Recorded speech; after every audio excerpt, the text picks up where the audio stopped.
So, welcome back to episode 3 of the Psychonauts podcast. Hell yeah. We're back. Can't stop us. Can't get rid of us. Unfortunately. Yeah. I'm sorry. And due to your bad luck, you have to listen to us again if you're here. But it is your choice. You don't have to be here. But we appreciate that you are. We really do, honestly. I know we come off as fucking, arrogant, conceited assholes that are like trying to draw everybody into this, but that's really not how we are, I promise. If you're one of the people here from like one of the links I've shared, you're awesome. Thank you. Yes, you are. And if you're one of the people that I showed, you're fucking awesome too. Everyone's awesome. Everyone's awesome. You guys are all fucking awesome. Except for us. We're just, begging for attention. Yeah, honestly, our opinions don't really matter, but hey, you're here and you're listening, so. Hey, what's up? So yeah. I felt so dumb doing that. I know, for some reason it works better for you than it does for me. I don't know. But yeah, so I guess I've had a few crazy events happening in my week so far. Tell us about your week. Let's see. Started off terrible, of course. Mondays are always horrible, horrific days and are never fun. And everybody dreads getting up and early as fuck to go to work on Monday. Or, whenever you start your week. At least for me, it's Monday, and I hate Mondays, but the week was going about average, doing regular, just work, and I'm not going to say where I work at or anything like that, but then I had some exciting events that peaked off later on in the week. I believe it was Wednesday? Tuesday or Wednesday? Yeah, Tuesday or Wednesday, one of those days, yeah, and it was really fucking stupid. So I was outside, and like I said, I'm not going to tell you guys what I do, but I can give a few details of what was happening, and I was going for these toilets. I needed them for something that I was doing at work, and then I realized that the one that I needed was broken. So, of course, you got to take care of it, and what I was doing was throwing these broken toilets into this trash bin, a trash hopper type deal. And, toilets are pretty heavy, so you got to get some swing on them. You got to get that bucket inertia going, before you can get her up there and everything. And that swing. That swing, yeah, exactly. And, of course, my dumb, clumsy ass was swinging it just fucking perfectly and caught myself right in the leg with the broken shard of porcelain. It was a pretty nasty, deep cut, but with the adrenaline of the situation and the fact that I had to get back to work and, other circumstances, I'm just sitting there like, fuck it, man, I'm gonna wrap this shit up, threw some gauze on it, taped it up with some medical tape, and went right back to work, bleeding really bad, like mad, honestly. I mean, the gauze. Someone gets a new home, and it's just like, who the fuck got killed in here? Yeah, exactly, yeah. Don't worry, it's all hidden beneath the sinks and everything. So yeah, it's fine. That works. Can't wait to see the crime scene units trying to find you and shit. Yeah. You're like, getting the cadaver dogs out for you, being like, where the fuck is this kid? I tested my DNA to track me down. Unfortunately, I don't think my DNA is anywhere out there yet, so that is nice. You hope so. Nobody can track me. You got a haircut before. That is true. That is a fair point. They sent that shit in. And they do have my thumbprints because I was arrested one time. Oh, there we go. We can talk about that a little bit let's jump right into that. We'll hit that. Yeah. But yeah, so I fucking cut my leg nice, had a nice little deep gash going on, and then I'm like, alright, whatever, it's no biggie, like, I'll just keep putting gauze on it and wrapping it up, and it'll, heal up eventually in time, and that's when I ran into the stand. I needed to get some gauze and some tape and everything so I could have some for myself, because I only had the stuff from work. And then I headed out to my parents' house because the washing machine, of course, had to be broken in my apartment building, and so of course that pissed me off and needed to do some laundry. So I ran out to my parents, and just out of nowhere, just to show off my wounds, my battle scars from work. I had to show my mom, and I was like, oh yeah, check this shit out, try and gross my mom out, and she's like, you need stitches. And I'm like, it's not that fucking bad. No, I do not need stitches. Like, literally, I'm just going to wrap this shit up. A little bit of peroxide never hurt. That's what I'm saying, exactly. You know what I mean? And like, yeah, it's going to tear open tomorrow at work, but it's no biggie. Like, that's how you fucking heal shit. And she's like, no, you need to get stitches. I'm like, all right, let's go get some stitches. You know what I mean? I'll ask the doctor. We'll see what he says. Of course, the doctor himself said, yeah, I could super glue this, but you're probably going to need some stitches. You might as well get them while you're in here. So like, all right, doc, whatever, that works. And 8 stitches later, everything's all fucking sewed up and healing good. And me personally, I have such anxiety when it comes to like needles in any form. Yeah. Like I hate shots. I had to get a tetanus shot because I didn't know the last time I had my tetanus shot, so they gave me a tetanus shot. Wasn't too bad, but when they were numbing it though, numbing my leg when they were getting ready to freaking sew it up, put the stitches in. Oh my god, that was the worst part. That hurt so bad, and you know, of course, I'm building it up in my mind, like I've had stitches before when I was a little kid, so I don't really remember it. And I'm building it up in my mind, like, oh my god, they're literally gonna take a needle and thread and fucking tie my skin back together. Like that's such a morbid, disgusting thought. It really is. Yeah, I can see why it seems like so pagan. I mean, that's not even the right word, but old world. It seems very old school. It definitely does. Yeah, like ritualistic in a sense. It's an ancient practice. I mean, realistically, people have been being stitched for a long ass time. And just in my head, I'm just blowing it out of proportion. Like they're literally gonna be yanking on my skin, tying that shit together, and like of course, fucking shoelace. Yeah, like a shoelace, and of course that's obviously not what happens. Like that's why they go to medical school for 8 years. The man's a professional in so many other things besides doing stitches. That's like the most base level thing that you can do. So I mean, obviously I'm just working it up in my head, but yeah, worked out good, I guess. I mean, I still got them in my leg. I think I'll get them out in a couple days. Maybe I'll try cutting them out myself. I'll put it on a video so you guys can watch that. That'd be kind of cool, huh? No, probably not, but but yeah. I could see it being an eye catcher for a video though. Come on, cut all the stitches out. I'm such a hard ass. Look at me. Look at how bad I am. You do it with a butter knife. Yeah, with a butter knife, hot butter knife. Yeah, hot butter knife. Yeah, why not? And then take a dab afterwards. afterwards. The fucking cut. Yeah. But yeah, so that was one thing that happened during my week. Few other random things as well. I don't know if you had anything exciting. Hopefully you didn't get injured or cut yourself or get fucked up. No, not really. But your story about getting numbed and me talking about peroxide and shit, it got me remembering about the time I was working at the restaurant, right? And I was doing dishes, and I can't remember if I cut myself on a knife or if I broke a dish or something like that. But we didn't have any antiseptic. Oh no. Didn't have anything. So yeah, it's like dirty dishwater because I was, you know, dishwasher and shit. Which is even nastier of a thought because like mine, it's broken porcelain, but there was nothing on it. Like, oh dude, imagine like dirty dishwater with dish soap, bleach, all that shit in it, and my hand is like soaked with that shit. Fuck that. And now I have like I don't have the scar anymore as far as I remember. I can't remember even where it was. But I cut there. And I told one of the bartenders, right? So they grabbed the fucking tequila. Pour it on my fucking hand. Oh, nice. Nice. I mean, it works. So you want to talk about old school shit. Like, yeah, I mean, it worked. It works, exactly. It's sterile. Yep, so, exactly. Yeah, it probably has to be like a clear alcohol, though, like a tequila, clear tequila or a nice vodka. Yeah. I'd assume. Makes sense. Unflavored. Something just original. Yeah, just straight ethanol. Yeah. What you're going for, essentially. Yeah.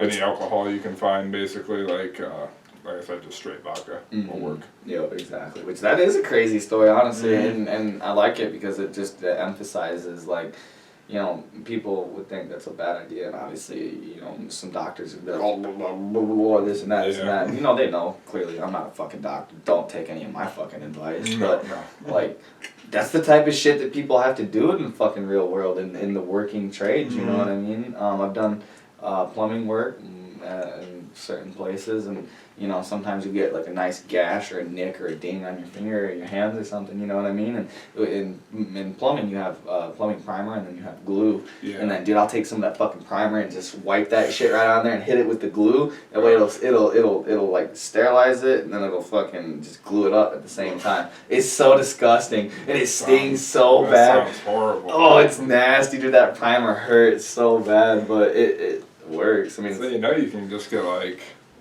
tube antiseptic keep in your car or some shit. You know? Yeah, no, I know. It's just me, my ignorance in the rush of everything that I'm doing. Yeah. And I'm trying to like get everything done at the same time. I'm just not trying to peel myself away from what I'm doing. So I'm just like, fuck it, I'll glue that shit real quick. I get that. And the primer's probably the worst part. I probably shouldn't do that. The glue's probably not too bad. The primer shouldn't do. Yeah. I said it sterilizes it, but I highly doubt that's what happens. I'll have to look. Yeah, probably.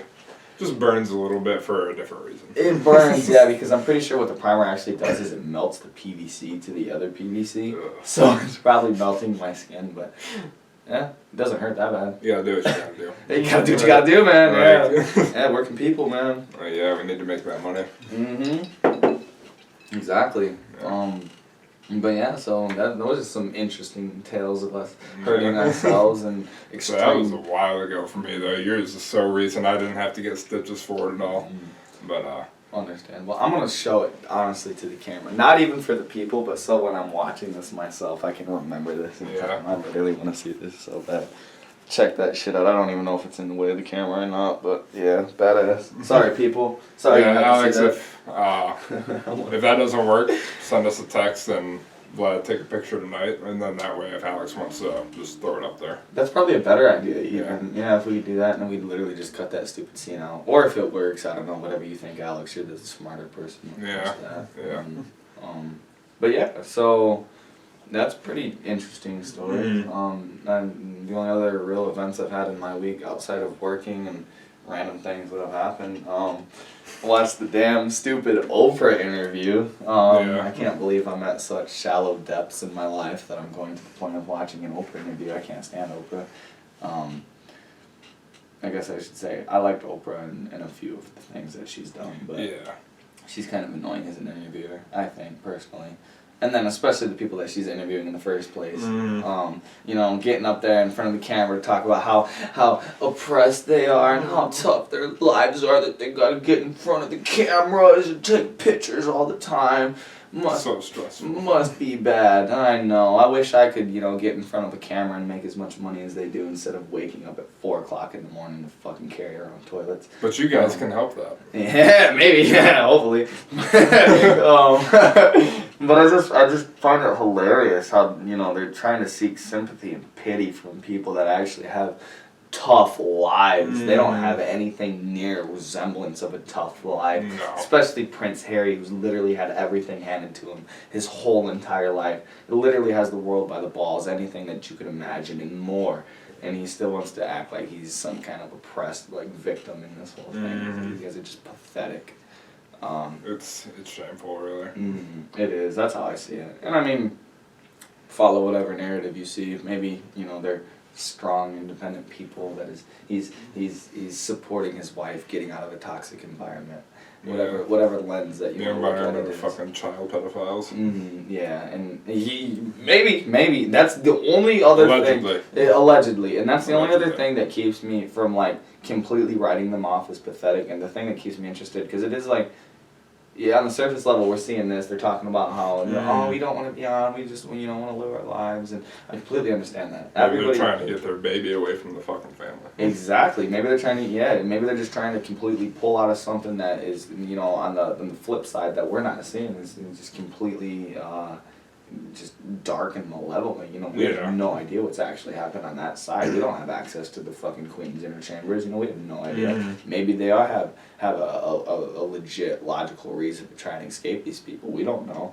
And even on the most basic side, who the fuck cares if they want to just go and live their life and not have to do that shit? But they won't be a part of the family anymore. I don't know. Yeah, exactly. Part of the family. Exactly. And I guess it depends. Even though it doesn't really matter because I think even the family doesn't want them. Yeah, I'm pretty sure they. I'll say I don't really follow it that much, so I can't be for sure on that. I don't really either, and I can't even believe I get interested in it. I like the royal family just because of the history, to be honest. Yeah. I've watched The Crown a little bit on Netflix, and that's actually pretty interesting, I think. But is that historically accurate at all? I've heard not necessarily, not completely, but some of the events and everything is. But the closed room conversations are probably more guesswork than anything. But this brings me back to the point of, who the fuck are we? They're throwing themselves out there in public, so obviously they're open to criticism, just as we're doing the same exact thing. So obviously people are gonna critique them, but you know, who are we to pass the judgment, even though I was just sitting here giving a spiel about how pathetic that they are because their lives are so oppressive and all that good shit. But I mean, realistically, they've got as much right to live the way that they want to as anybody else does, and you can't really blame them for wanting to live in some life of freedom and, you know, not having to be on all the time in front of the camera. It's like I get that, but it's like, dude, you're a fucking prince and a princess, you know what I mean? And you want to sit there and act like you're so fucking, like, I don't know, so oppressed. I really hope the entire country feels sorry for me because I had to leave royalty. Exactly, yeah. I left my career, and I left my life, and upended everything to marry this man, and everybody's saying that this was all a part of my plan, like, maybe. Who cares? It's not outside the realm of possibility. It's like, yeah, but, like, who cares? Exactly. And honestly, who does care? Let's even get away from this topic, because I really don't care about the royal family and politics. I don't either. At least, I would say, I wish the world was so perfect that people didn't have to care about the realms of politics and political figures like these. That would never fucking happen, though. Exactly. Unfortunately, the reality that has been thrown and strewn upon in front of us, we have to pay attention to these events and political things that are happening. And personally, I hate it. It's one of the topics I despise more than anything else, because the people are just such arrogant and what's the word I'm looking for? Narcissists. Yeah. They're all just psychopathic narcissists to get into the realm of politics, and I personally I despise it. It's absolutely despicable and makes me sick. So much shit fucking goes way out of fucking proportion. Some of it doesn't, you know. I get there's like a lot of things that, you know, need to be brought to light. But like I've said in a few of the links I've shared about this channel, it's like we don't lean to either side. No, centrist, hands down. Yeah, we're very non-biased. Like we would critique Trump the same way we would critique Biden. Absolutely. But for different things, obviously. But oh yeah, and I completely agree with that. I just want to throw out, like, I've been a centrist since, I mean, probably before I can remember, but that I can definitively remember, we took a test in my history teachers in 7th grade class. You weren't there at that point, but you may have known who it is. 7th grade, we took a test to see if we were Republican or Democrat. You know, everybody was off this way or that way, a little more, a little more, a little more. I was dead nuts in the center. Like, my whole life I've been dead nuts in the center, because both parties have good ideas and both parties have terrible ideas. But the problem is when you get ideologically possessed and you just accept everything that one side says is this is the truth, this is the way that it's got to be, or completely reject the other side and say absolutely nothing coming from them is valuable or has any value. Yeah, you can only be completely left or you can only be completely right. Which is pathetic. It really is. It's a very horrible, shitty mindset to have going into politics in general. It's a separationist mindset. Exactly. It's like, how do we plan on ever becoming an actual united nation if we let shit as simple as this separate us so easily? Exactly. Like, black, white, doesn't matter. Any race of the fucking rainbow. Yep, I agree. Any sexuality you declare, we should... Who cares what sexuality you are? I mean, I know for, like, you know, people who are transitioning or people who, you know, just identify as something else, good for you. Like, that's awesome. I'm glad you're finding out who you are in life. But, it just, I know it's political because it has to, like, be brought to attention that they need equal rights and stuff like that. But, the people who are like, I'm pansexual and I'm proud, shit like that, who aren't, like, getting oppressed in any way, like, in certain ways, you see, you know what I mean? Oh, yeah.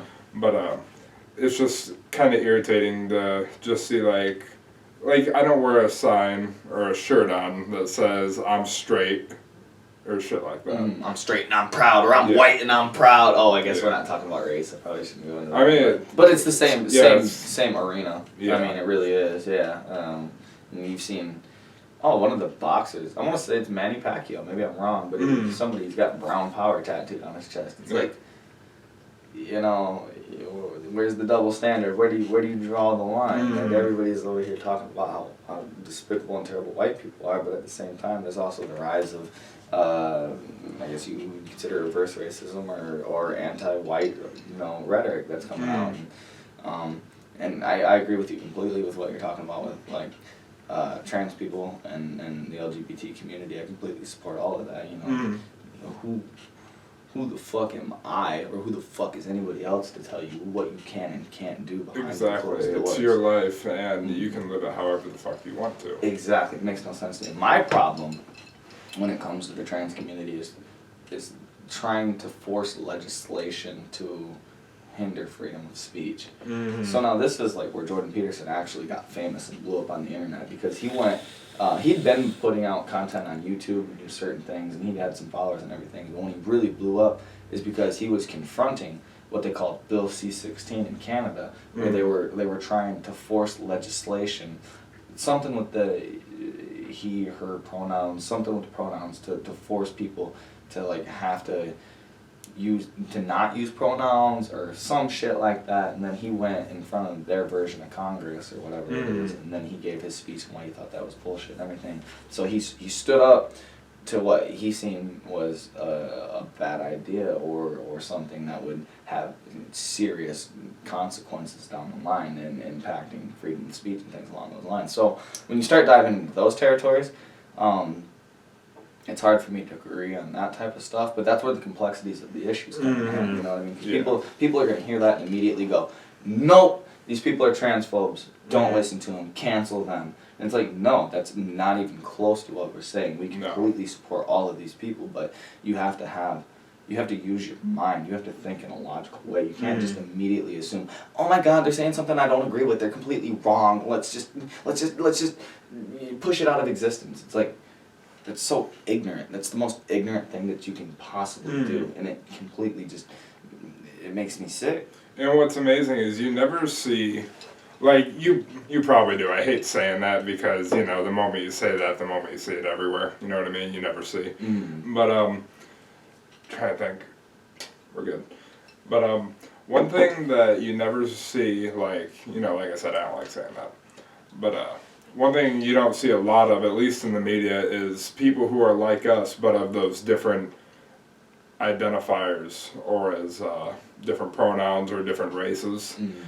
There's people who think exactly like we do, that they just wish, like, there was probably a black person being like, you know, I support the Black Lives Matter movement, but, you know, the riots and shit get too out of hand. I can agree with them on that. Oh yeah, me too. And, you know, there's also the saying that change doesn't come without violence if necessary. And, you know, that is proven fact. Oh yeah. Sometimes violence is necessary. Unfortunately. That's not our call for any of you to take violence or anything. Fuck no. Like, no. We're not going to be responsible for that. We're detaching ourselves. We do not tell you to do anything. Yeah. It's just the reality that you have to accept. It's the dichotomy of existence. You can't have this without having this. Exactly. And it's just weird that they don't get, like, the screen time, because every time you hear a subject like this coming up to where we're trying to be like, oh, you know, I agree with them on a lot of issues, but these few issues, it's in every race, it's in every identifiable gender and all that stuff, like pansexual, bisexual, trans, it doesn't matter. But, so you don't see, we don't pay attention to them, because the main mass that you see, whether it be like a trans rights group, who are, you know, just trying to push laws, like you said, that shouldn't be being pushed. The censorship of freedom of speech. But they're trying to push it, while these ones over here, in this little corner over here, who are of the same, like, agreeability, they just, like, don't want anything to do with the violence or the riots. They just kind of want to live their own life. Exactly, and I completely agree. And I just want to point out really fast before we go any farther with this, that we're not, like, isolating trans people with this particular topic. It just happens to be, like, a specific example that we can think of that hinders on freedom of speech. But any type of legislation that hinders on freedom of speech is ghastly. It's a terrible idea. I just wanted to throw that out. Hindrance of freedom of speech, or hindrance of, like, basic human rights. Exactly. So. And that's the other thing that people need to take into account, too, is the fact that, yes, everybody has freedom of speech, and obviously nobody wants to hear hate speech. Nobody wants to hear a anti-transphobic speech. And for me personally, like if I don't know many trans people. I know one person, two people in particular that I know that are trans people. Great people, got along with them great. And you know, if somebody asked me like just call me this, like this is what I want to be called. Yeah. Of course I'm gonna call them that. Yeah. You know what I mean? Like that's just human decency. Who wouldn't do that? You know what I mean? That's not the issue. It doesn't matter what you want to be called. I will call you whatever you want to be called. The issue is forcing that legislation. It's the same thing that, you know, just as we have the rights to talk about something that is inspiring, that's positive, that's beneficial, benevolent for other people.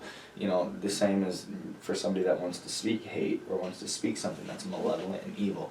Yeah, obviously it's even if it's clearly not good, it's not something that you want. But the way of looking at it is, you know, they have every right to put that out there as much as you have the right to put out a positive message, because as you put yourself out there,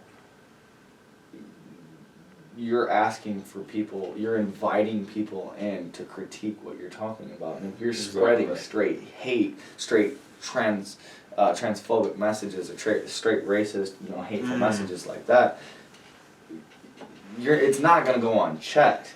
You know what I mean? But you can't legislate into the law that people need to go to prison for things like that. That's not something that the law takes into account. That's a social problem. That's something that people need to check each other on. That's not something that you can enact into legislation to send somebody to jail for speaking.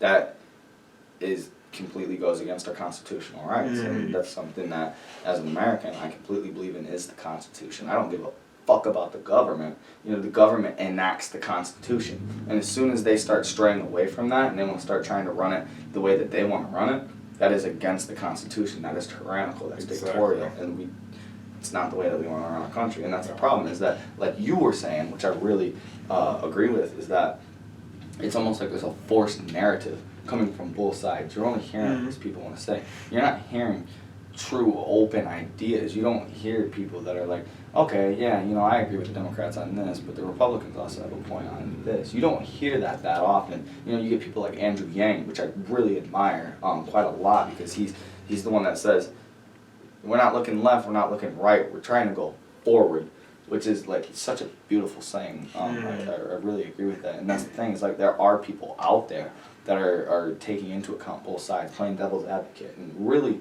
expanding their mind and pressing their boundaries so they can come to the truth from both sides, both perspectives.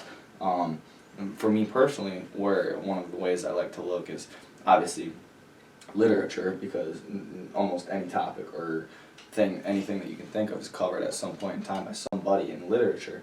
But even if you just quick YouTube searches, the dark web is what they're calling it. No, not the dark web. The intellectual dark web is what they're calling it now, which is made up of, like, Joe Rogan is considered part of the intellectual dark web, Sam Harris, Jordan Peterson, Eric and Brett Weinstein. And these are people that do, you know, look at both sides of every issue and actually take into account perspectives coming from both sides to come to, or at least are attempting to come to a point of truth, logical truth, and actual deductible truth, instead of just going off the basic narrative of like what you hear on the evening news every night. Exactly, like, oh, my friends told me this, or oh, everybody in my party thinks this, so that's what I have to think. It's like, no, use your fucking head. Think for your fucking self. Back to Timothy Leary, one of my favorite people of all time, who really inspired me to get into education in certain ways. That's one of his things, is think for yourself. What is it? I'm pissed off that I can't think of the quote.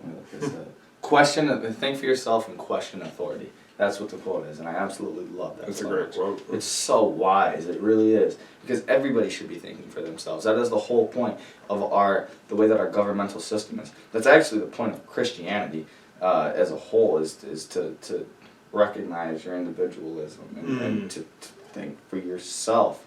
How would I put it? To recognize the divinity not only in yourself but in everybody else. That's the beauty that lies in Christianity. And there's almost a fundamental Christian, I guess you would say, thought. No, that's not the word I'm looking for, but we'll go with thought. It's almost solely unique to that. That is the changing point in history, is when we started to recognize, you know, even the most terrible of people have some value. Mm-hmm. You know, that's why even like murderers and the most terrible, despicable people still get treated like human beings in the court of the law. Yeah. Because no matter how terrible or how despicable you are, everybody has some level, some spark of divinity within themselves. Whether you want to take that religiously or not, I don't know if I necessarily do either way. But it's just an interesting thought, personally. Yeah, I think. Yeah.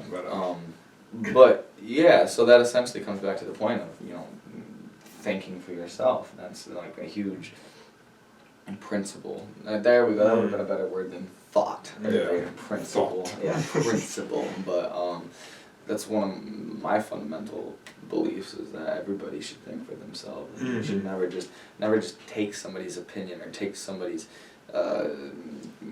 guidance, take their rhetoric, take what Don't follow the herd. Exactly, Like, never follow the herd. It'll just lead you off a cliff every fucking time. Exactly. And even with us, like we've said multiple times, don't just take what we're saying as gospel. No, please don't. We're not knowledgeable in a lot of shit. We're just going also off of our basic understanding of it. So, which I would say is actually a good point, kind of to trek into the other subject we were thinking about talking about today is mistakes. Yeah, mistakes. Everybody makes mistakes, man. We've already made.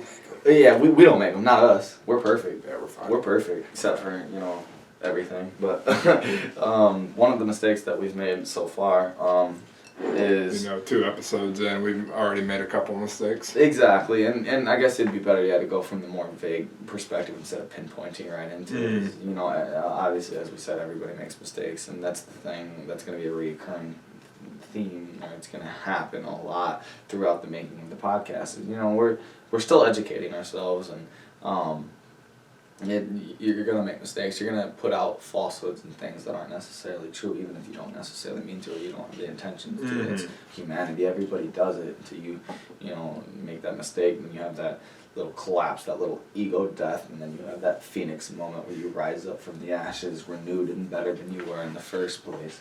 That's the whole point of mistakes. That's how you set your next foot forward. That's the what's the perseverance quality of humanity is being able to correct our mistakes and go forth and learn from that. Not like, just drag them down, try to keep them, on surface. Yeah, exactly. And this is another point we were going to bring up also is clearly at the point that we're at, as much as we're talking and rambling, we're hitting so many different points. Clearly we're not experts on anything that we're talking about. So we're not going to go back and correct the mistakes that often. Hopefully, if you're that interested, we'll leave it up to you. If you think that we're wrong about something, call us out on it. Throw it in the comments. Like, hey, this is actually wrong. That way you can educate the other people further down the line in the comments. And we have no problem with that at all. That does bring me to a point. A lot of people know this by now, but I fucking hate when people try to correct you but end up insulting you. I mean, I expect insults. I expect trolls in the fucking comments. But it's when they act like you're stupid and they're fucking better than you. Yeah, the condescending, patronizing tone. It's like, quit being condescending with me and actually teach me so we can all understand better. Exactly. Because if you use a tone with me, or it's so hard to say over text because we get lost in translation over text messages. That's happened a few times to me at some point, but it's just if you're in the comments and you feel like or we made a mistake or you want to cite your opinion, don't be bashful, don't be condescending to us for that reason. We're still open to learning. Like, you can try to change our minds, and if we find out it's fact, that's our new system. And a perfect thing I'd like to just throw in there real quick. This is, I don't know if you've stalked me on Facebook or not, honestly, but my cover photo is something that says exactly what we're talking about. If I'm wrong, educate me, don't belittle me. Perfect way of putting it. I absolutely love that so much. I came across that one day through my random scrolling through the internet, and I still, that quote sticks with me to this day. I absolutely love it so much, and I think we could honestly use that somewhere. in the channel itself. I don't know if we can throw up a photo somewhere somehow. I don't know. Maybe just post it on our fucking social medias when they're up. But that's how I see it. Just educate us, don't belittle us, and not even us, but other people in the comments. You know, Yes. what I would love personally to see would be like you know when you stumble on to certain sections of YouTube and obviously there's like ghetto areas of YouTube where you're getting around and there's like a whole bunch of trolls and everything and everybody's being assholes, but then you wander into like certain little pockets of beautiful novelty and happiness on the internet where everybody's just like so fucking kind and polite and everybody's just trying to like educate each other, you know what I mean, and help quite a few YouTubers I watch that are like that. And I love that, and that's one of the goals that I'm going for with our podcast is to have our audience be like that and to like help each other out, because even though yes we're talking about these straining tough ideas, like, you know, getting into murky waters, like I don't want to talk about trans people, I don't want to talk about racism or transphobia, you know, anything like that. That's the opposite of what I want to talk about, because those are murky waters and, you know, people realistically don't want to hear people's opinions on that, but it's something that I feel that we need to talk about personally, and it's something that we shouldn't stray away from. And if we're wrong on any of this stuff, I would love for people to educate us. You know, it's not like we're spitting out things that are intentionally hateful or intentionally bigoted in any way. It's just, you know, it's the base level thoughts that we're thinking, and educate us. That's how I see it. Yeah, it's not that hard. Exactly. It's like, if you take the time to be nice, write a comment, educate us a little bit, then that's awesome. Yeah. Welcome to the community. Like, hope you have a great time and grab a mushroom. Exactly. I completely agree. So I feel like that's a good transition to bring up our next subject. I do agree. Going into the ideas of mistakes and everything that we've been talking about, one way that we're gonna like track this into is Hamilton Morris. Third season, Hamilton's Pharmacopoeia, man. I love that show so much. I was referred to it by a friend. I can say his name because it's not his real name. My buddy PG. Okay. I've told you about him a few times. This was when I was still up going to college, and we haven't talked about that yet. We can talk about it. I guess we got time. What's up? So when I was still in medicinal plant chemistry, and, you know, obviously my buddy knew I was interested in psychedelics. I've got, I won't pull any out right now, but I've got like 1 million books on psychedelics, and, you know, I don't know, for example, autobiographies on Timothy Leary, some of Timothy Leary's books, Be Here Now, Doors of Perception, Heaven and Hell, Aldous Huxley, Tom Wolfe, some of his books, you know, Hunter S. Thompson, certain things like that, DMT, The Spirit Molecule. So, of course, like, everybody knew I was interested in psychedelics, and so he came across this show somehow. Maybe he was just scrolling through Hulu, and he was like, oh, this looks cool, and he turned me on to it. And I fell in love with Hamilton's show. I love it. The stuff that he went and did on YouTube before he got his own show on Vice. And, absolutely amazing. I came in on season 2. And season 3, like I said, just came out. But the first episode was beautiful. Was gorgeous because he corrected his mistakes. One of the things that he had propagated in season 2 is talking about the Sonoran Desert Toad, and the first person that had actually figured out that you can secrete 5-MeO-DMT from the glands of the Sonoran Desert Toad. All you got to do is squirt it onto like a pane of glass and let it dry and scrape it up and smoke it. And so he was searching for the first person that had actually done it, because the first person that had done it had released a pamphlet, a little booklet, under the name of Albert Most. It's a pseudonym, so he couldn't find who the real person was. And he was contacted by this guy, something Salvinelli, I can't think of his real name off the top of my head, but I think Pete Salvinelli, maybe, I'm probably wrong. But, and he was claiming to be Albert Most. And, you know, Hamilton didn't know at the time that he was propagating these lies, because this guy was just straight up lying. It was bullshit.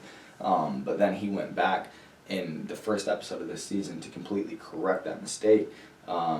Because I guess the person that actually was a friend of the real Albert Most, and his name was Ken something, the real guy, I can't think of it off the top of my head, but his buddy wrote Hamilton a letter saying, hey, I'm the real Albert Most, like, come down to Texas, the same place that this pamphlet was actually produced at, which gives it more, you know, real logical backing, real evidence that it was actually these people.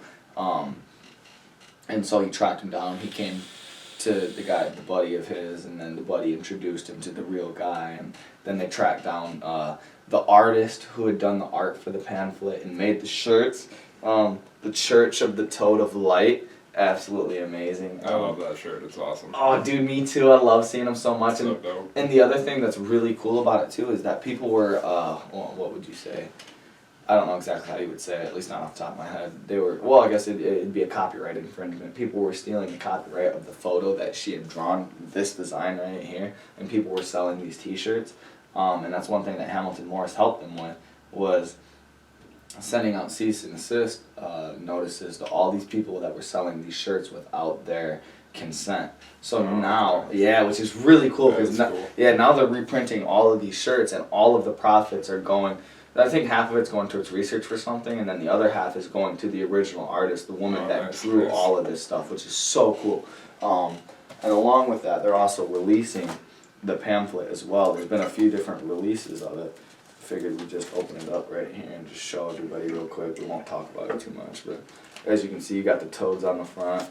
And this thing is so awesome to me. Like, as soon as I seen they were reprinting it, I was so happy, and I had to get it. I hopped on it so fast, because it's an anthropological artifact at this point in time. I mean, it really is, and it's so amazing, because the original pamphlets, I don't remember how many they said there were, but there wasn't very many. No.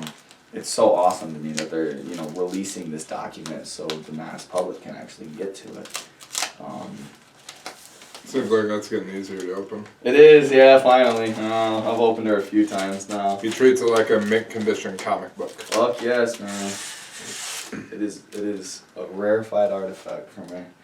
You got the toad sticker on there again as well. Hope you can see it. Oh yeah, I hope you can see it. Probably not, but that's alright. Buy your own. Go to Hamilton. Yeah? Yeah. But anyway, while you're opening that, let's talk about... Alright. So yeah, real quick for everybody, that's the cover of the book, and there's the back. Ken Nelson is the name of the real guy. The pseudonym was Albert Most, but the real person was Ken Nelson. And, you know, there's a really cool book, there's some artwork in there, a lot of cool information. He pretty much took all the information and research that he had found and discovered talking about the Sonoran Desert Toad, and that way he could release it to the public so people could find out how to find the Sonoran Desert Toad, what time of year they'd be able to find it at, you know, where they'd be able to find it at, how to secrete the venom, what's in the venom, the active chemicals, why it interacts the way that it does in your psyche. And then the other cool part too, now on these reissued editions, Hamilton Morris put into the back the way to synthetically produce 5-MeO-DMT, which obviously you need chemistry knowledge. You're not going to be able to just do it. It's not that easily laid out. It's still kind of coded, you know, in the language of chemistry, but it's still very awesome that he's done that, so people that actually know how to do, you know, chemistry like that can actually produce them instead of overindulging in taking the secretions from the toads themselves. And that's why, on top of it, Ken Nelson, or Albert Most, the original guy, put Aesop's fables into the book itself, the story of the golden goose and why you shouldn't, you know, he got too, what's the word I'm looking for? Greedy. He got too greedy because the goose wasn't producing enough gold, so I think they like cut it open or some shit to find where the gold was coming from. And then you're out of the goose. Yeah. You lost the goose. You know, so that's why he put that in there as an anecdote to understand, like, we cannot overuse this. This is something that we need to what's the word I'm looking for? Preserve. We need to preserve it for future generations. But I don't know. I don't know if I'd ever lick toad. You know, I definitely wouldn't lick it. I definitely wouldn't lick it. Come on, bro. Smoking it, maybe. Toad. Maybe. I'm not to that point yet, but in time, I definitely It always, whenever I hear about toad, it just reminds me of that Family Guy episode. I don't know if I know. Oh, dude, that's maybe like, I do. It's like first or second season, I think. Oh, then I definitely would. Yeah.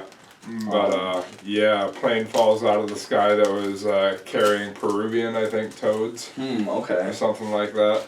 And, like, kid finds it, and he gets dared to lick it by another kid. So he licks it, and he starts tripping balls and shit. So Toad becomes like the new like weed LSD propaganda and fucking Quahog. Yeah, I think I do remember it vaguely Yeah. now that you're saying it, but it's been so long since I've seen that. It's a good episode. That is hilarious, though. Dude, psychedelics are fucking amazing. Psychedelics are very amazing. Like Family Guy, you know, they touched a little bit on psychedelic use in that episode. And, you know, a little bit here and there, I believe. Probably along with American Dad. Mm-hmm. But, it's just, if you are new to psychedelics, don't, like, take what you see on Facebook, like, oh, here's, like, you know, you see this pathway going down, like, maybe a park. Oh, there's a chicken, like, appearing out of nowhere. That's how LSD works. No. Not at all. It isn't. No, definitely. Like, Facebook, there's certain groups and things. They can point you in the right direction. Yeah, they can. But I'm part of a lot of the psychedelic groups. Oh, like, same, whether it be, same. like, psychedelic art or psychedelics in general. Mm-hmm. Yeah, people on Facebook asking about, hey, is this like, you know, mushroom tank? Like, how's my mushroom crop going? And shit like that. And Yeah. It's cool to see the chemistry and how dedicated some people are. Because a lot of them microdose too. Oh, yeah. And I so badly wanted to start doing that for the longest time. Just like a couple a day or some shit like that. Whatever the recommended dose for a microdose is. Exactly, yeah. I'd like to try it as well. And there's definitely different guidelines and recommendations in certain ways of microdosing. Paul Stamets, who's pretty much the leading mycologist in the world, at least one of the most famous ones, that's for sure. He's got his own guideline for microdosing. There's another guy, I can't remember who it is, he's got his own way. So essentially what it is since one of the main things that they're going for with the microdosing, you know, obviously mood elevation and things like that, but one of the biggest parts is the, what's the word I'm looking for, the Neural pathways. the neural pathways, but there's a specific word. It talks about neurogeneration and producing. Neurogenics? Yeah, neurogenics, producing new neurons and everything in your brain, and that's essentially one of the reasons why people are microdosing, because psilocybin mushrooms especially have certain neurogenerative effects, and that's one of the reasons they do that. But the guidelines and the ways that you're supposed to do it actually is you're supposed to do it like 3 days on, 4 days off, or do it like 2 days, 1 day, 2 days, 1 day, some shit like that. Like, you're supposed to do it in a specific way. It's not like literally just take a few shrooms every day, you know. Yeah. And that's the thing. People just like they don't research. Definitely research it before you do anything along those lines. Like 100%. Like, I'm speaking to everybody out there. Like, if you're gonna do anything like that, 100% research it. Yeah. Make sure that you know what you're getting into. Hear the sirens in town. I Yeah. feel like we're operating a pirate radio. Yeah, literally. Searching for a signal and shit. Kind of cool though, honestly. But yeah, that's one thing I would say. And I actually seen a report, and I haven't looked into it yet. I need to look into it. But I'd seen a study that they'd done, that the evidence from that particular study pointed to the fact that microdosing actually has no effect at all. Really? It's just a placebo effect, which is absolutely insane. That is crazy. I wonder how true that is. I want to look into the study itself and see how big that the study is and how many people were involved in it and everything. But from what they were saying, the evidence indicated that the control group and what's the other one?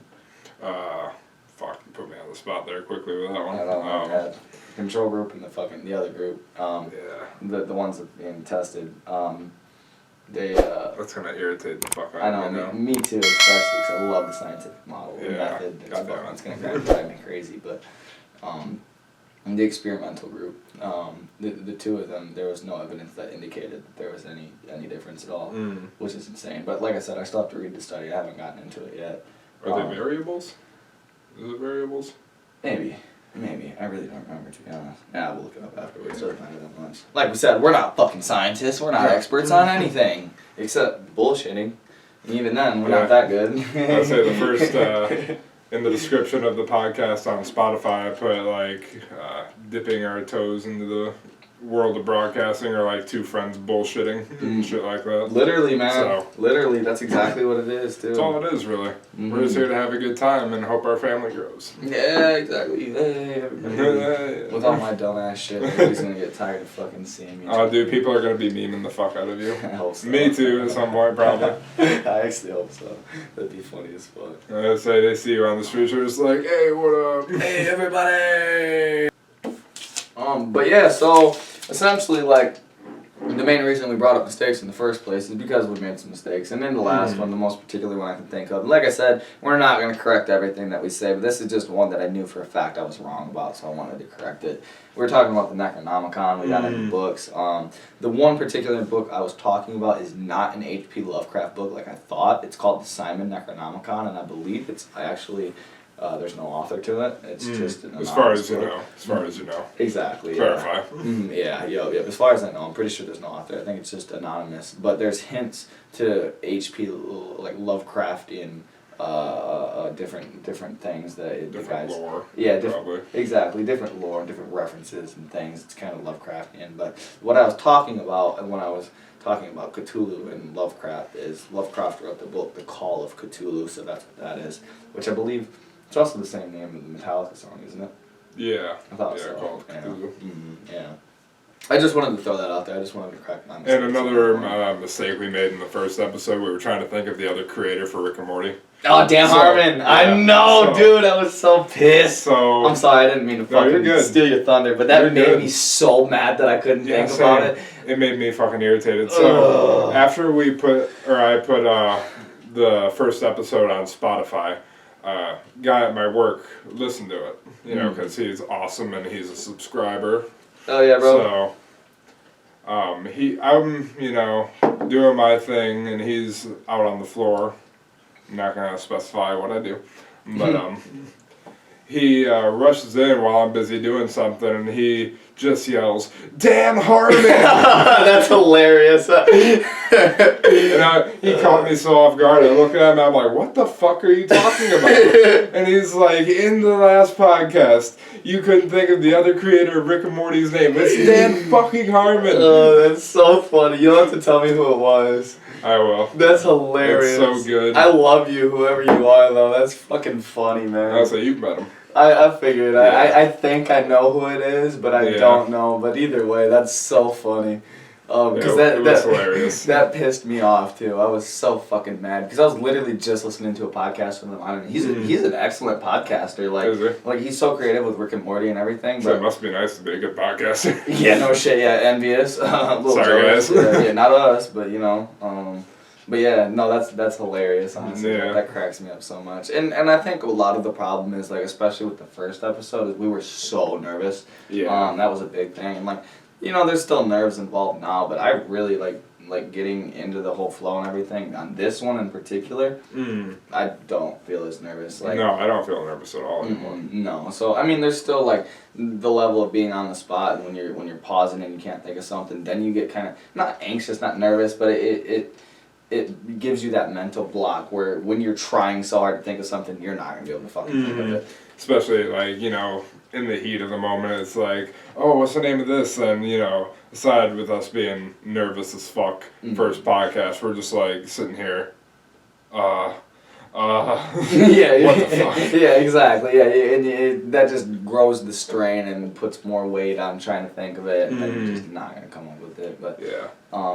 That was, you know, one of the other things that I also wanted to bring up, actually, because like I said, I want to be as, you know, honest as possible as we can be, especially like, you know, at some point, if there's people that actually, you know, really we get big in some sense, or we get to the point where we're a successful podcast, I should say, and there's like other podcasters, you know, going back to the foundations and watching us, like they'll be able to see the guidance and the growth and the nervousness and everything. And that's one thing that I want to point out that I've told you already is like, I've hit a point over even this past week where I had so much self-doubt and second thoughts and just thought like altogether like let's just cancel this and, you know, let's tear everything down, delete all the fucking podcasts and everything, like, and I don't say this to be like negative or dismal in any way. I'm just trying to be honest, like just to be completely transparent. Like for me, you know, I'm thinking like my job, even into the realms of family and friends, which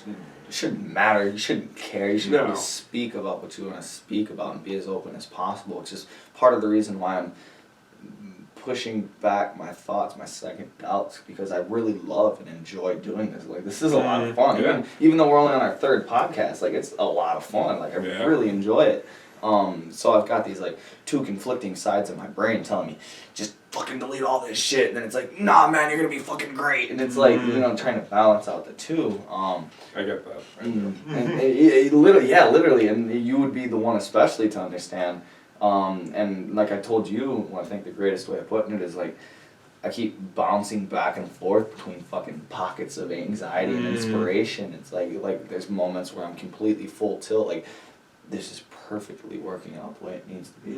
And then I'm just like... building up slowly but surely. Exactly, it is, yeah, like, foundationally it's coming together, and then I just, you know, well, I was also eating, like, way too many edibles than I should have, and I actually got, like, fucked up, because edibles almost never work for me, and when they do, they just put me to sleep, but these ones were good. I underestimated them, and I was actually, like, pleasantly surprised, but then it also, like, kind of put me into a panic attack, because, like, my mind wasn't completely sorted out, and I wasn't ready for that dose at that point in time. Oh, dude, I remember a panic attack. Not even a panic attack, but, like, feeling so uneasy while on mushrooms.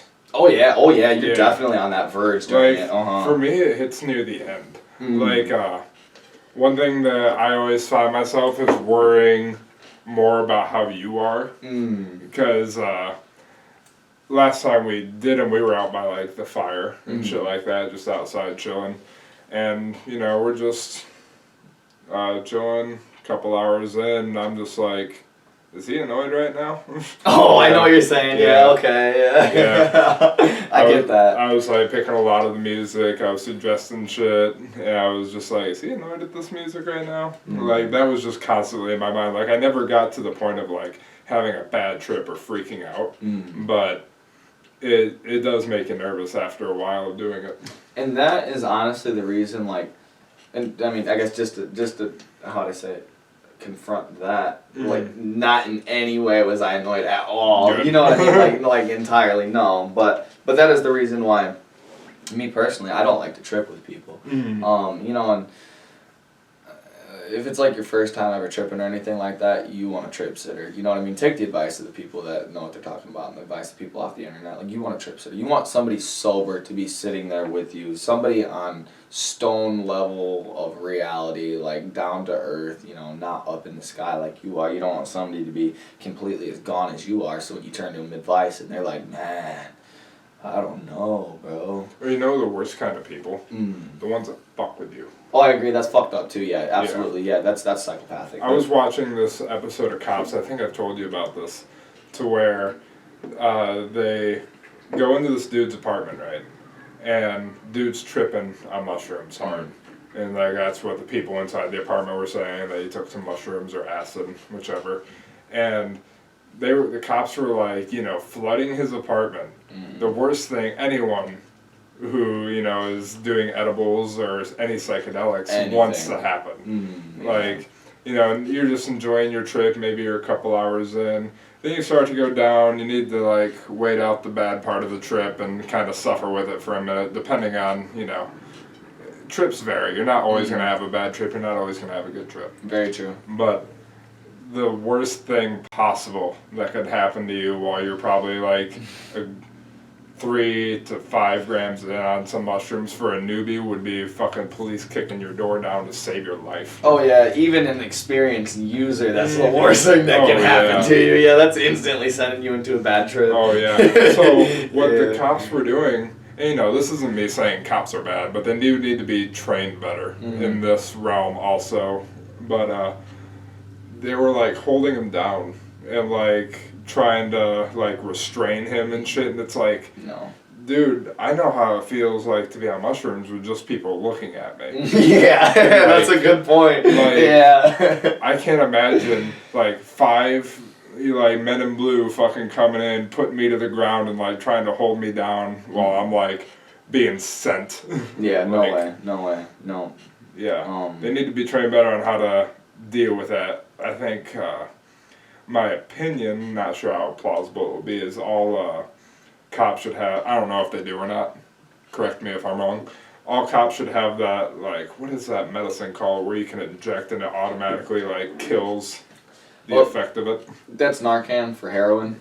Is it just for heroin? Yeah, I think they have something from that. But I think, don't quote me, because I'm not a drug expert as much as I like to think I am. I think it's barbiturates that bring you down from psychedelics. Okay. Maybe I'm probably wrong. I should look it up, but Yeah. and we'll come more prepared next time. We didn't really expect to dive here, but I believe it's barbiturates that take you down from psychedelics. I'm pretty sure because they will take you down, and that's what the hospital will administer to you if you go to the hospital if you're tripping too hard. Which I've got varying feelings about that as well. Definitely, if you like have a kid that accidentally fucking got into something, you know what I mean, and they're like tripping hard and doesn't know what's going on. They need to get to the fucking hospital. Exactly, definitely. Lock your shit up if you're a parent. Mm-hmm. If you're a parent and you want to trip, that's fine. Do it while your kids are at school or if they're at the babysitter. I think that's personally fine. Mm-hmm. As long as like it's not like heroin or anything. Even then, you can still responsibly use that. But, I mean, yeah. According to Dr. Carl Hart. Yeah, I'm glad you seen that, bro. Fucking A, I've turkeyed you, but... Flump. Yeah, that's awesome. But, hell yeah. Hell yeah. I've seen a few episodes of different podcasts with him on it, and yeah, that's who I've been listening to. And I'm like, it is true. Every adult should have the right to do it. And that brings it back to, what was it, last episode or the first episode, where I said all drugs should probably be legal. So it can be treated more of an addiction than a criminal offense. Exactly, which I completely agree with. But yes, Dr. Carl Hart, he's an interesting human. I would love to have him on someday. Same, yeah, I completely agree with that. He's very intelligent, there's no doubt. I actually want to order some of his books. I don't have any of his books, but I've done the same. I've gone through his content on YouTube and everything quite a while ago. Then my mom actually was the one that told me about the whole heroin thing, because he just recently came out with that. She's like, yeah, there's some researcher guy that came out and said that he's been doing heroin recreationally to prove that he can do it responsibly and everything. I was like, that's interesting. I wonder who that is. So I looked it up and I was like, oh, Carl Hart. I'm like, no shit, because I've seen him in certain things like TED Talks and just random stuff. It's crazy. I think he actually said he did one of his TED Talks after he came down from a heroin, like, what do you call that? Like a high? No, not a high. It's like when you're trying to quit heroin. Oh, like cold turkey? Dependency. A relapse. If I remember his interview right, he said he did heroin like for a few weeks, I think he said, and then he quit to prove that it could be done. He said it was hard, but it can be done. Okay. But, that's a level of responsibility. The withdrawal stages, that's what we're going That's through. what I was... Going through withdrawals. Thank you. See, that's another example of being put on the spot, so you can't think of it exactly. Neither one of us can come up with that on the spot. And we don't want to script it, but we do want to structure this better in future episodes. These will get better. Please stick with us. Like I said, we're just starting, and we love you. yeah, we love you. Thank you so much. Truly. Good night, Detroit. Good night, Detroit. Definitely very interesting, and getting back into the realms of like psychedelics and everything. It's a trip, and it's crazy. I was so happy when we first did them, because I wanted to know if one thing was true, and that's like a few hours into it, you put your hand in front of your face. This is something you always see in the movies. Something you always see in the movies that you're probably like, nah, that's not real. It's where it looks like your hand is moving really slowly, and you can see like every fucking frame, I guess you could say, every frame of your hand going in this direction. Kind of see it like a fan going really on high speed. And it's just like...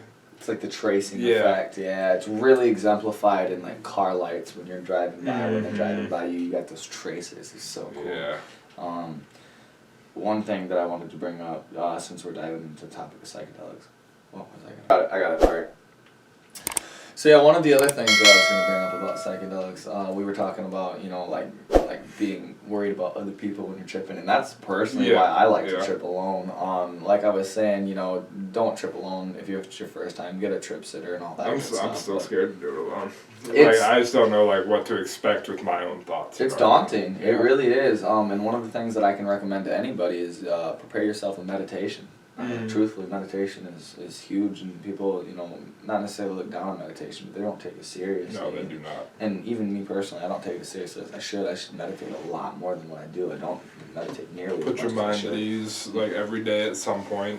But you know, that's big words coming from me, because like you, I say that, but I don't do it often. Exactly. But I do recognize the benefits of meditating. And the seed is planted. You know, like it'll grow in time. It's just finding time and getting through the bullshit that you don't necessarily need to do in your day. And you know, like me, I'm still getting my schedule and routine down. You know, and I've been doing the same job, waking up at the same time for a year now, and I'm still getting my routine down. Same with my job, man. I've been going there for like 2-3 years. I think it's going on 3 years. Oh damn! And I'm still trying to get used to a schedule. It sucks. It's tough, man. It really is. And I know, boo-hoo, poor us. Yeah, exactly. I say that. Oh, we're so oppressed. Yeah, we got such rough lives. Yeah. I think I'm gonna step down. I think I'm gonna step down from the royal family. The queen's so mean. She calls me names. Yeah. But yeah, that's for me personally. I prefer to trip alone because I have the same thing. I'm always focusing on the other person rather than yourself. Exactly. The other person. If there's people that aren't tripping, then that makes me paranoid. I would much rather do a Terrence McKenna's guidelines, and I'm gonna have to speak about this the same way that he does. This is the way that I prefer to do it. Don't do it like this. It's, like I said, especially if it's your first time, just do it with somebody. But 5 grams of silent darkness, man. No matter you know what you're tripping on, and obviously that's not like what you want to do every time that you trip. But yes, of course I love walking through nature and going outside and doing all kinds of stupid shit. But if you want to have like a deeply intense interaction with your own mind or your soul or whatever you want to call it, then the best way to do it is just to take it and sit down with your thoughts and do nothing. And that's the best thing to do. Yeah, it really is. That's how you really contact whatever is there. Open your third eye. It's a tough way, it's an odd thing to say, but I get what you mean though. It's what's gonna take you there. Where like, you know, people who've never done psychedelics, they either think all psychedelics are party drugs. Or which some definitely are. Yeah, some are. Like, don't get me wrong, some are definitely party drugs. But then you got the ones that know they have spiritual connotations to it and then want to get into it for that reason. And then you got the solely scientific people as well. There's like, that's the thing that I really love about the psychedelic community. You know, you've talked about like different Facebook groups and things now that are out there.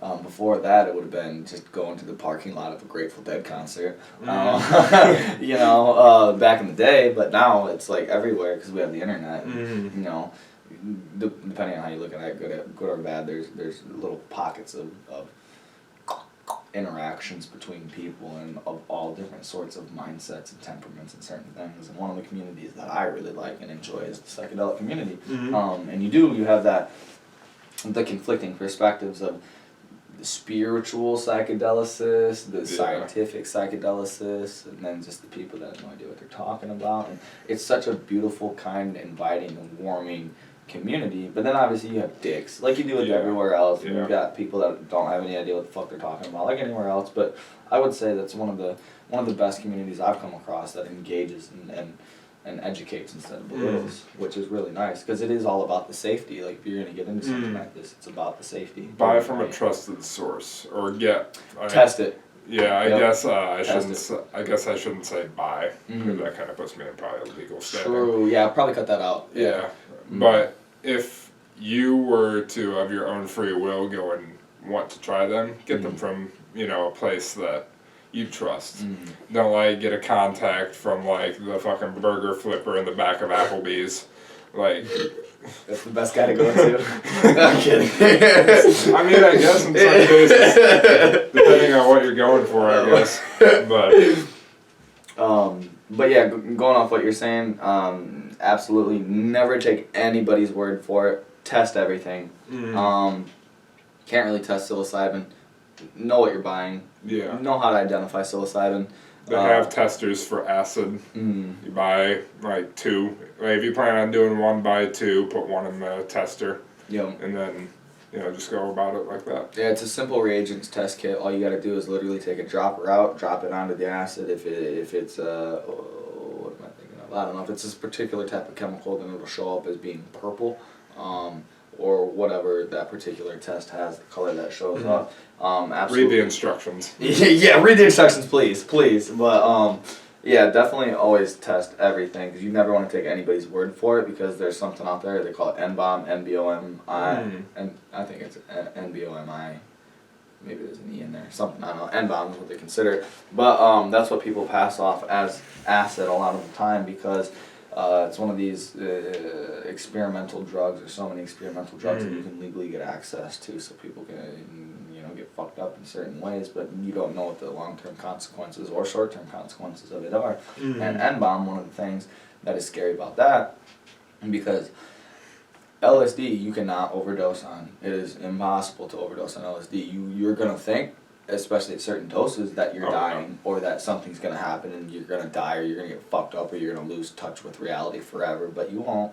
Same thing with mushrooms. You cannot. You might lose touch for a couple days, but it might forever change your actual perspective on reality. But depending on if that's it just might change your entire perspective on how the planet and the solar system works. It'll be fine though. You'll come out of it glowing. Yeah, it'll change your perspective on yourself and everybody else and all of that good stuff. But that's not something to take lightly. Don't just think like, I'm gonna change my mindset a little bit. It's like, no, there's serious consequences. You gotta know what you're getting into. I mean, it's not play. It's a lot of fun. It's a lot of ecstasy, but it's not play.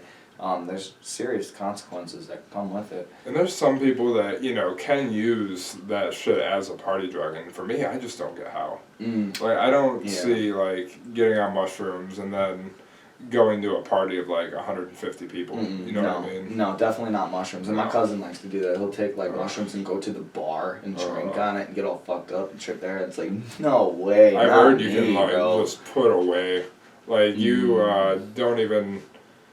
You can't quench your thirst on mushrooms.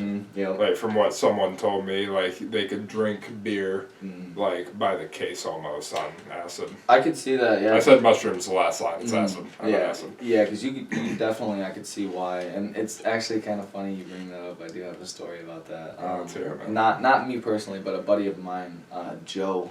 That's pretty typical name, so I mean, your average Joe. Yeah, your average Joe. Not quite your average Joe, but yeah. Rogan?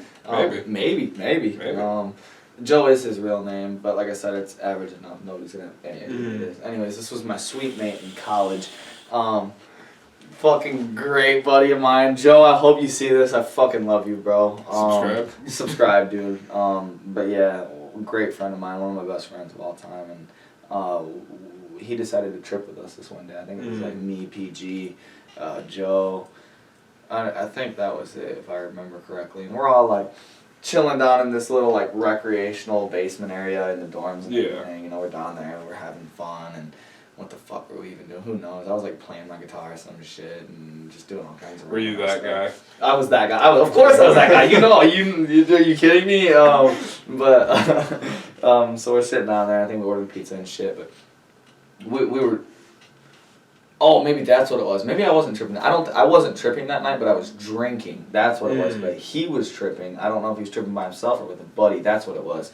And I was drinking, and he started to drink with us also, because he thought, oh fuck it, I'm gonna get doubly fucked up. I'm gonna get drunk and trip.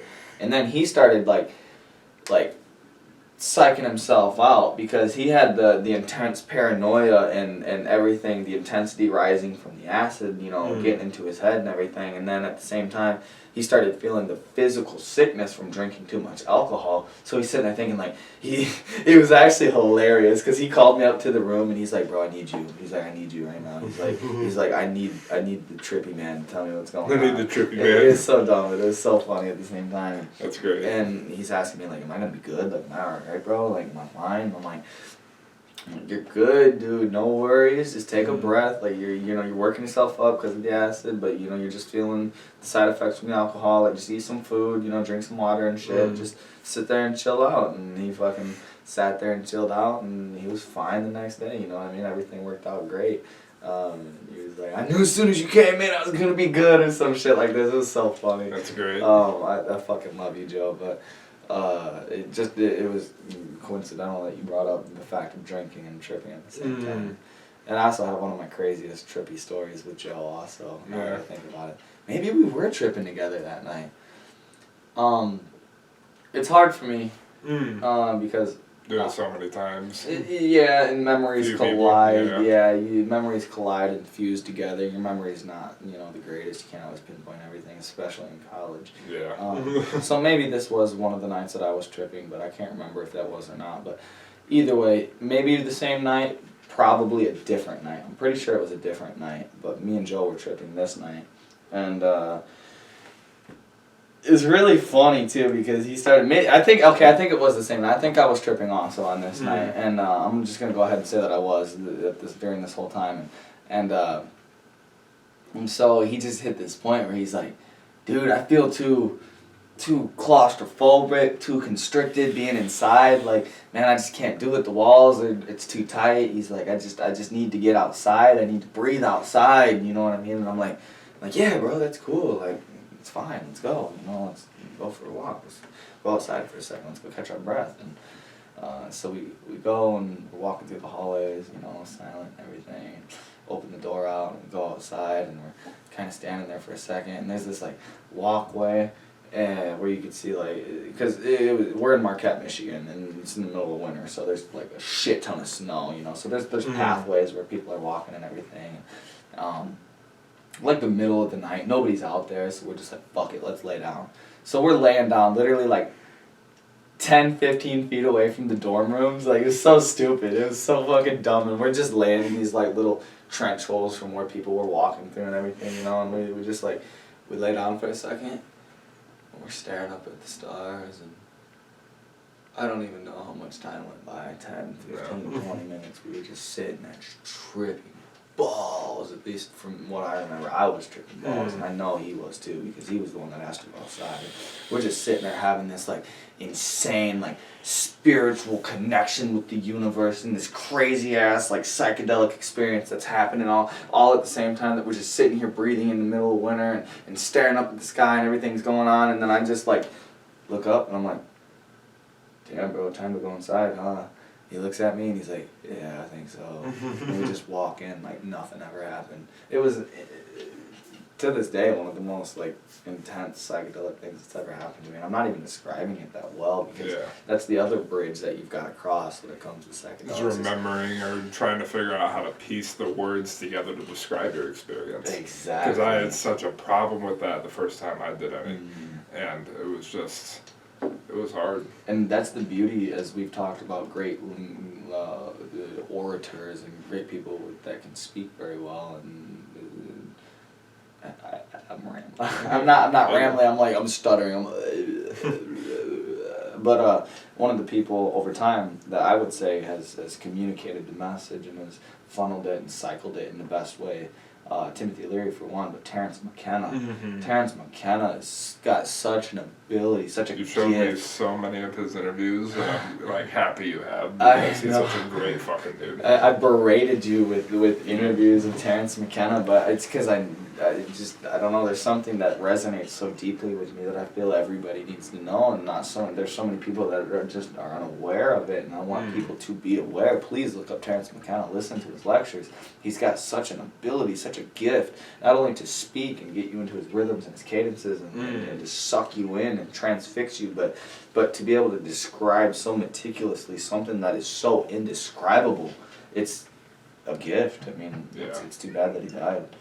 He was a beautiful human being. And Dennis McKenna is still alive, and I would love to get him on the podcast if at all possible. Yeah, that would be fucking amazing. Oh, that'd be amazing. I'd be stunned. I wouldn't even be able to speak. Yeah. I really wouldn't. I'd be like, Say we think this one's bad. yeah, no shit, yeah.